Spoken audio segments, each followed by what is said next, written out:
ठंडी काया होगी, आग में जले था, विद्वान पाक रहा था, सर्वाजीत को आया था।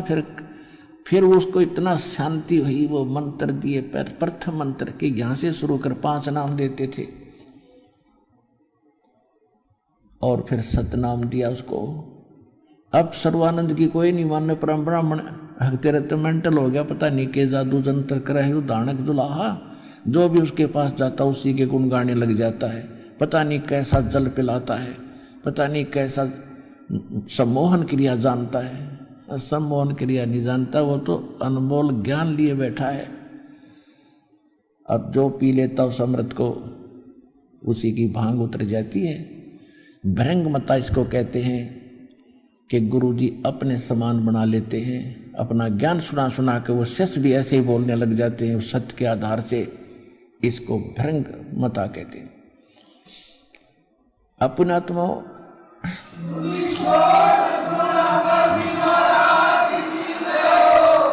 अपनात्मा इतने सुख दिए भगवान ने। एक दिन मालिक चर्च कहीं सत्संग कर रहे थे, एक वैश्या थी गणका, और वो भी रात्रि के समय जब सत्संग सुना रहे थे, दाता एक आंगन में बैठ के किसी भगत के, और उसका कहीं आसपास ही मकान था उस माई का, बहन का, वैश्या का। अब उसने रात्रि के समय परमात्मा की कथा चर्चा सुनी अपने महल में कि भक्ति बिना ये दुख होता है, भक्ति बिना ये दुख होता है, इस जीवन में ऐसा अपना प्रारब्ध भोग रहे हैं, अगला जन्म बहुत बुरा होगा, पशु योनियों में जाना होगा। अरे भले पुरुषों, मनुष्य जीवन तो परमात्मा ने भक्ति के लिए दिया है, तुम कहाँ बर्बाद कर रहे हो। तो उस लड़की के मन में एकदम खटक लगी, क्योंकि आत्मा तो भगवान की है, कसाई की भी आत्मा परमात्मा की है, लेकिन संस्कारवश कोई बुरे कर्म में वो लग गया, वो दुर्भाग्य है। और संत उसी को कहते हैं जो इन कर्मों से छुड़ा के और सतमार्ग पर लावे। चाहे कोई कितना ही पाप कर चुका हो, भगवान के पास तो पावर है, कितना ही पापी हो उसको भी सुख साफ करेगा और फिर मोक्ष दे देगा। लाल का कोई खराब नहीं होता। लाल अगर टट्टी में गिर जाता है, कीचड़ में गिर जाता है, जौहरी को मालूम होता है कि इसका कुछ नहीं बिगड़ा, इसको साफ करूंगा और जेब में डाल दूंगा, करोड़ों का है।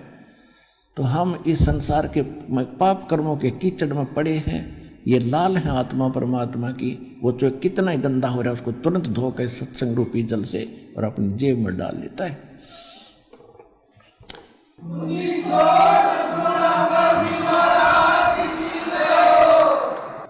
अब उस लड़की ने नींद नहीं आई, को मर्गी मत है, भगवान मत सारे दिन खोटे काम कर रही और एक भी शुभ काम नहीं मैंने आज तक किया, मेरा क्या होगा। कांप गई आत्मा। और वो लड़की नहा धो के स्नान करके सत्संग में आकर बैठ गई।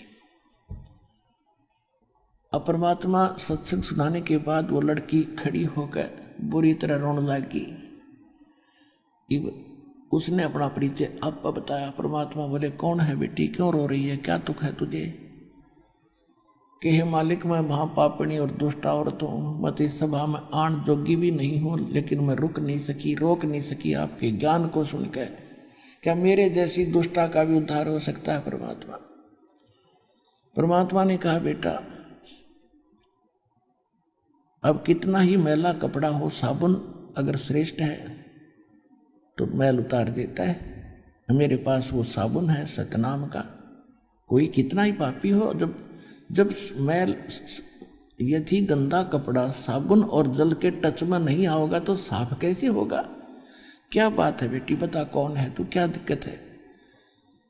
तो उसने बताया, जी मैं वैसा हूँ, गणका हूँ, और आज मैंने आपका ज्ञान सुना दाता, मैं रोक नहीं सकी अपने आप को, और क्या मेरा भी पापने का उद्धार हो जाएगा। होया बड़ा बेटी, आत्मा जागी, नाम जाप कर और बुराई दे छोड़, बेटी भक्ति कर, हो गया पार। वो सुप्रसिद्ध वैश्या थी उस नगर की, मालिक ने नाम दे दिया। अब वहाँ सैकड़ों की संख्या में भगत बैठे थे, माई भी बैठी थी। परमात्मा ने दीक्षा दे दी। अब हम इतने नालायक हैं, क्योंकि सब जो आते वहाँ सुखी तो हो ही गए थे, उनके सारे कष्ट वो भूल भाल गए थे। 64 लाख से सो चुके थे, तो सब के अंदर एक ऐसी आग सी फैली अफवाह कि अभी परमात्मा ने तो गलत कर दिया, एक वेश्या को नाम दे दिया और सारे काशी शहर में चर्चा होगी कि भाई ऐसी नकमी औरत भी वहां जाती है सत्संग में। सब जगह उन्होंने ये सब अपनी भक्तों में सब जगह फैला दी। अब जब वो सत्संग में आने लगी, क्योंकि जिसने देख लिया कि मेरे तो घने खोटे कर्म से, वो तो ज्यादा साबुन और मैल को ज्यादा, साबुन और जल को ज्यादा प्रयोग करता है, वो ज्यादा सत्संग में आने जाएगी। तो सत्संग के संगत के अंदर एक फुसर होने लगी। उस लड़की को खुरकाने लगे निकम्मे से टाइप के कि तू यहाँ मत आया कर, बेइज्जती कराओगी गुरु जी की, यहाँ मत आया कर, तू दुनिया तुझे जानती है जैसी है। अब वो जा कैसे वहां से, उसका तो बात बिगड़ गई और किधर ठिकाना नहीं। उसने एक दिन मालिक से अर्जी लगाई कि दाता मैं कहाँ जाऊँ अब। क्या बात बेटा? कि यहाँ आती हूँ तो ये कुछ भक्त आपके से भाई कहते हैं तू यहाँ मत आया कर, तूने सारे चर्चा का विषय बना दिया, गुरुजी की बेइज्जती करावेगी और ऐसे ऐसे। तो परमात्मा फिर सत्संग में ज्ञान सुनाने लगे, सामूहिक तरीके से बताया करते। भाई कुष्टी होवे संत बंदगी कीजिए, हो वैश्या के विश्वास चरण चित दीजियो। अरे भले आदमियों, यदि कोई अपराधी है, यानी अगर वो सत्संग में आवे नहीं गा तो वो कैसे छोड़ेगा अपराधों को। अब मैला कपड़ा है, जल से टच नहीं होगा, साबुन नहीं लगेगा तो कैसे स्वस्थ होगा। और यहाँ तक बताया कि यदि सत्संग में किसी का कोड लग गया हो और सारा चाम उसका कटा पड़ा हो और वो भक्ति कर रहा हो ना, उससे नफरत मत करना। उसने नाम ले रखा है, उसको हेट ना करना, उसको प्रणाम करना, उसको आदर से बोलना, क्योंकि वो भक्त है। परमात्मा कहते हैं राम रटत कोढ़ी भलो, चू चू पड़े जो चाम, ये सुंदर शरीर किस काम का, जहाँ भक्ति नहीं जा मुख ना ही नाम। और उधर से कहते थे जब वैसा हो वैसा का विश्वास भगवान का, तो चरण चित दीजिए, उसको एक अच्छी आत्मा मान लिया, उसको गण का मत समझना। अब जैसे गीता जी अध्याय नंबर 9 के श्लोक 30 में भी लिखा है कि अर्जुन, अतिशय दुराचारी व्यक्ति भी यदि सच्चे दिल से भक्ति कर रहा है तो उसको महात्मा तुल्य मानना चाहिए। ठीक है, कभी ना कभी बुराई छोड़ देगा, गलती होगी कि इंसान पर हो जाती है, और अगर इस मार्ग पर आएगा नहीं, लगेगा नहीं, तो वो बुराई छूटेगी कैसे। बहुत बार दाता ने कहा, लेकिन हम इतने ढीठ हैं, अपनी सोच न ऊपरे रखें, फिर भी ऐसे सुर होती रही। परमात्मा ने सोचा कि इन जो 64 लाख का ये झुंड मेरे साथ लाग गया, इनको सुख हुआ, इनका सुख हुआ तो ये मुझे भगवान मानते रहे। आज मैं कह रहा हूं इनका असर नहीं हो रहा।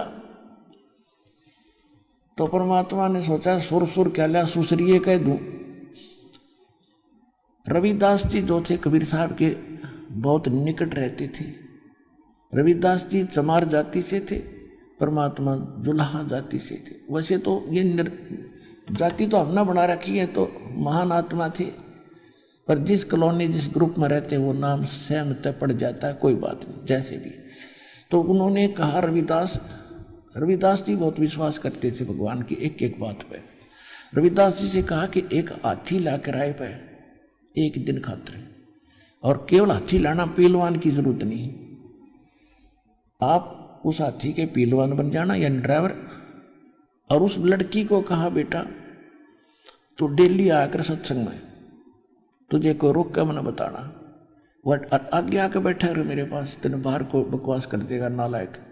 तो वह रोज आती, सब आगे बैठाते भगवान और ज्ञान सुनाते बेटी को, उसकी आंखों में आंसू पड़े, क्योंकि वो तो सुखी हो गए थे, जिन बकवाद भागी वो तो अभी ताजा दुखी थी।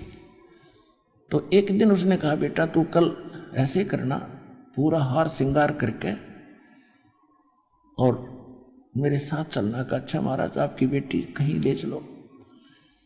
परमात्मा ने, कबीर साहब ने एक बोतल के अंदर गंगा जल भर लिया, जैसे वाइट वाइट वाइन होया करे, सफेद कति शराब देसी हाथ तो काट के बना करते पहले, ऐसी लगे। और हाथी पर बैठ गए आगे रविदास जी हाथी न चलाने वाले, और बीच में रविदास का आगे नमो वो लड़की बीच में, और कबीर साहब उसके पीछे लड़की गए। और लड़की के वैसे उस लड़की के कंधे पर हाथ रख लिया और बोतल ले लिया हाथ में, ढक्कन खोल कर ला लिया मुंह, और कहा भी इसने उस मेन बाजार में काट दे। इस हाथी ने वहां ले चल तो काशी का मेन बाजार है जहाँ ज्यादा भीड़ है। अब रविदास जी ने हाथी वहीं से निकाल दिया, और कबीर साहब लोग गंगा जल पीवे हैं और लड़की के कंधे पर धर कर नो कर रहे।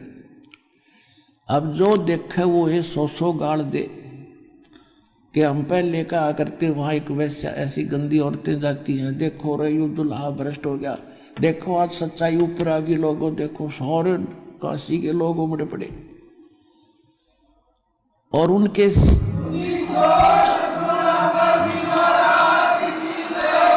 अब जो परमात्मा के शिष्य थे उनको वो काशी वाले लोग कहने लगे, आजो दिखाऊं थारे कारनामे तेरे गुरु जी के। अब देखो यो क्या हो गया, हम कहा करते ना पहले। तो मूर्ख क्या कहते हैं कि मैं तो कभी कभी जाया करता, मन्नत नाम नोम छोड़ दिया था पहले। कोई कहता मन्नत तो जड्डू ले जाया करता, मैं तो वैसे कभी कभी जाता था। यानी सारे के सारे 64 के 64 लाख इस घटना से ऐसे गए जैसे पलड़े से मेंढक कूद जाया करे। परमात्मा सत्संग में सुनाया करते थे, रे मूर्ख आदमियों, जब तुम्हारे पैर टूट रहे थे तब तक मैं भगवान था, आज मैं मूर्ख हो गया। एक वैसा को साथ बैठा के अपनी बेटी को ज्ञान सुना रहा हूं, आज भगवान नहीं रहा। तो परमात्मा ने उनकी वह फड़क निकालनी थी और उनकी परीक्षा करनी थी, तुम कितने विश्वासी हो और कितना भगवान को पहचान पाए हो। हम इसी बात में मार खाएंगे, हम भगवान को भगवान नहीं समझ पाए। और जब तक हम परमेश्वर कबीर साहब को भगवान नहीं समझकर डट के भजन करेंगे, इतना पार नहीं हो सकते। लेकिन मालिक दयालु है,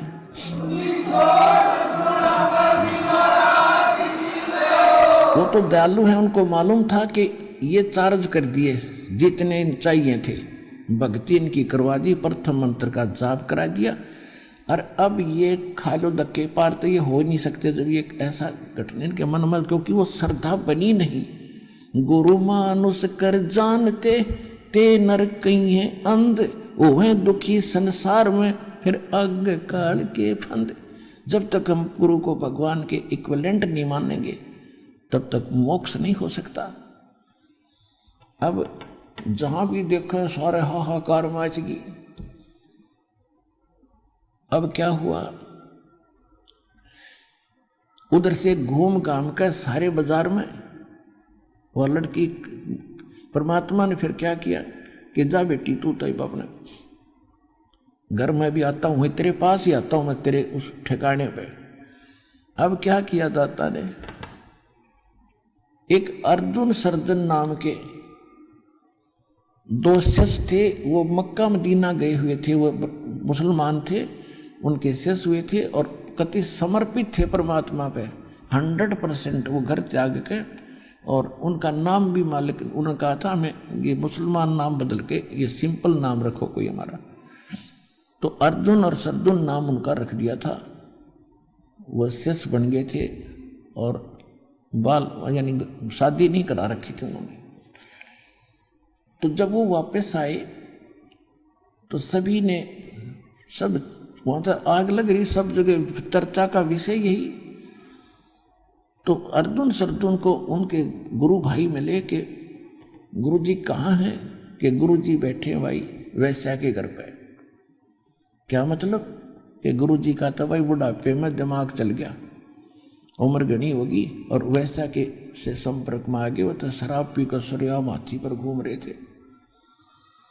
अर्जुन सर्जुन के यह बात दची नहीं रहे, मूर्खो तुम बात क्या कह रही हो, तुम्हारी जीभ कट जानी चाहिए, तुम गुरु जी के बारे में ऐसे बोल रहे हो, क्या बकवास कर रहे हो, तुमने समझा क्या? ने बोला सच्ची बात ना तो जाके देख ले, है। परमात्मा ने देखा था कि ये दो और रह रहे, इनको और परीक्षा लेनी है, पता था आने लग रहे हुए।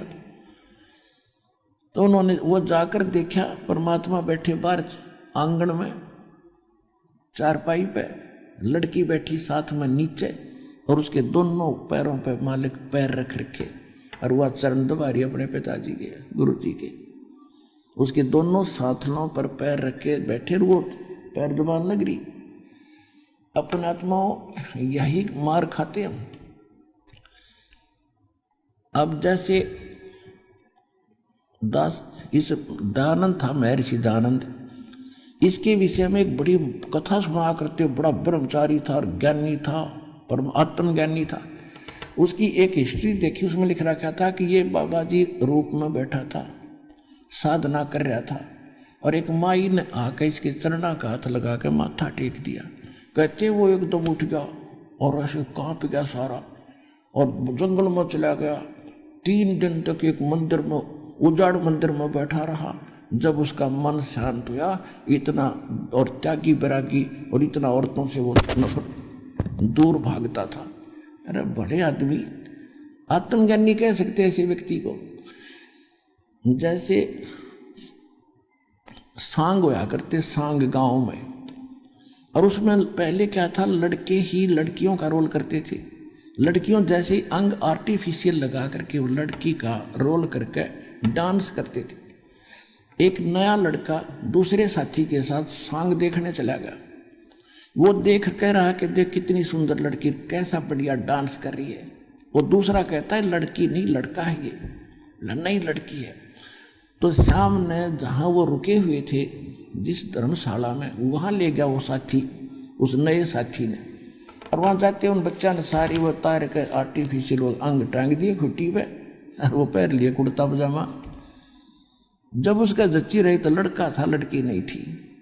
अगली बार अगले दिन तो सांग देखने गया, उसका वो भाव नहीं था कि वो लड़की है, और नो तो नहीं बताया कुंगर नाचा है, ये लड़का डांस करे, लड़की नहीं है।